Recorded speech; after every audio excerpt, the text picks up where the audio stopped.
na mimi niweze kuchangia walau kidogo kwenye finance bill, mswada wa sheria.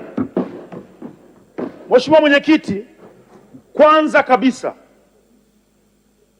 kamati ya bajeti na Mheshimiwa Waziri, mzee wangu mzee Omar, mmetuheshimisha wabunge kama wawakilishi wa wananchi katika bunge hili la Jamhuri ya Muungano wa Tanzania.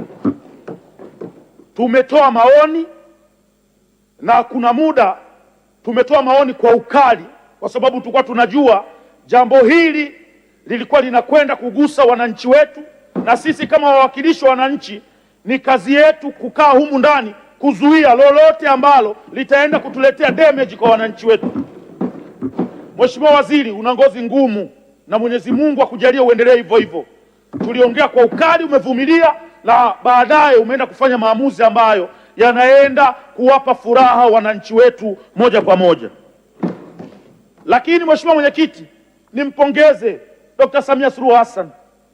Ni yeye na serikali yake ya awamu ya 6 ambao wamekuwa wasikivu.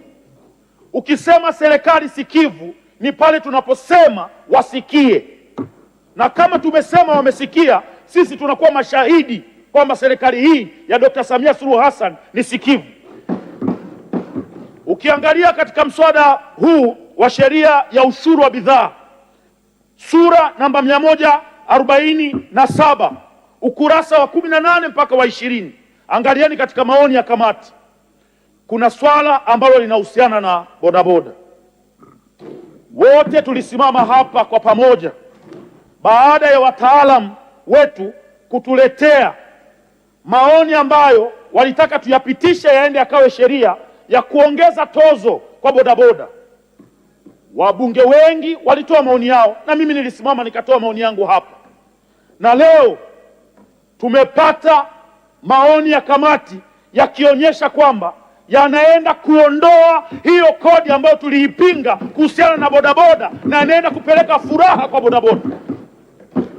Mheshimiwa Mwenyekiti, bodaboda ni ajira, bodaboda ni maisha. Ukimdharau bodaboda ni kwa sababu wewe unaendesha gari. Bodaboda anakuwa na kero sana kama wewe una gari, lakini kama hauna gari, bodaboda anavyotuingiza kwenye vichochoro vya mitaani, utamheshimu bodaboda. Na mimi nitumie bunge hili la Jamhuri ya Muungano wa Tanzania kuwashauri ndugu zangu wa bodaboda, angalieni jinsi wabunge tunavyowapigania humu ndani kuwaondolea kila kero ambayo inaletwa kwenu. Tunaomba sana msituangushe. Nendeni kwenye vijiwe vyenu, hakikisheni wale ambao wanatumia bodaboda kufanya uhalifu muwaondoe kwenye vijiwe vyenu. Msikubali wawaharibie hii kazi. Msikubali watu watumie bodaboda kama sehemu ya kudhuru watu, ya kuibia watu, wasitumike kwa ajili ya uhalifu. Hawa wanawaharibia sifa yenu, na sisi kama wabunge tutaendelea kuwalinda. Tumeelekezwa na mwenyekiti wetu wa chama Dr. Samia Suluhu Hassan, amesema hakikisheni mnalinda haki ya wananchi waliotupigia kura, na hiyo ndo kazi tutakayoifanya humu ndani. Kwa nikupongeze Mheshimiwa Waziri, niipongeze kamati ya bajeti kwa kuondoa tozo ya bodaboda ambayo ingeenda kutuletea kelele mtaani, na huko mtaani sasa hivi ni shangwe tupu kwa kazi ambayo tumeifanya humu ndani.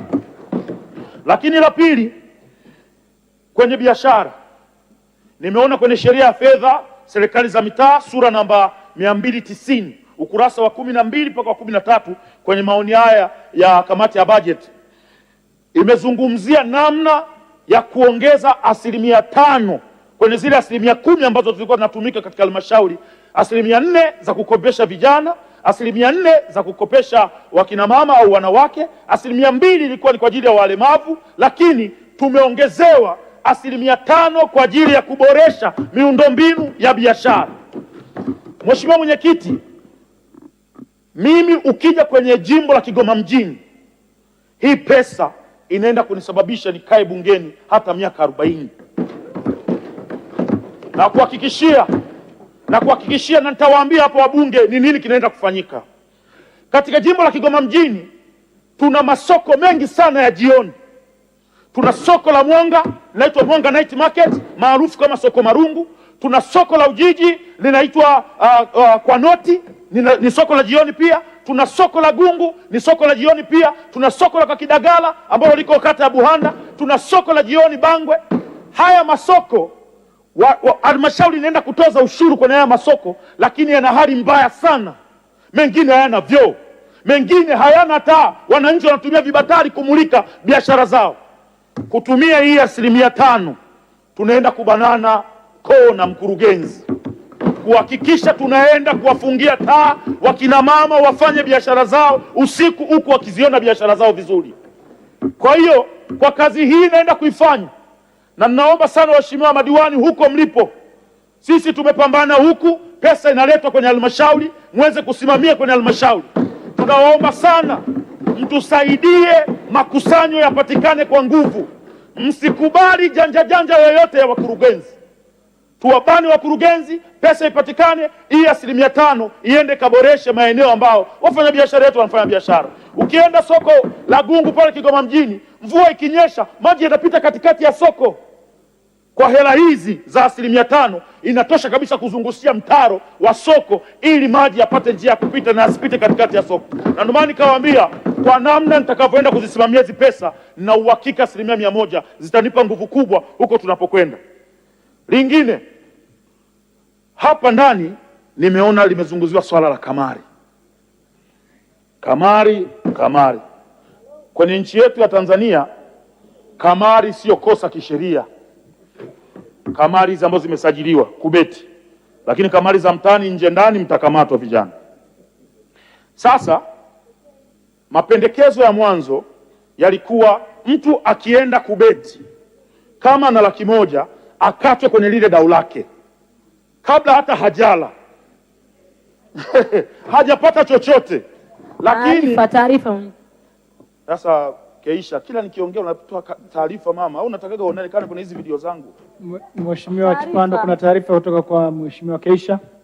Nilikuwa namuomba mzungumzaji declare interest kwenye ile eneo la kamari. Mheshimiwa Chipando, unapokea hiyo taarifa? Mheshimiwa Mwenyekiti, ukiruhusu haya mambo, kwanza siipokei. Ukiruhusu haya mambo ya mimi ni declare kwamba kuhusiana na kamari, na yeye kuna vitu nikimwambia declare hapa vitakuwa ni mambo ya aibu.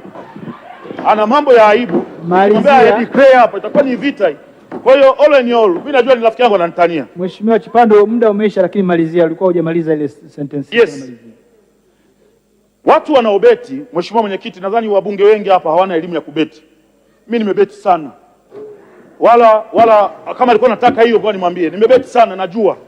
Watu wengi hawana elimu ya kubeti.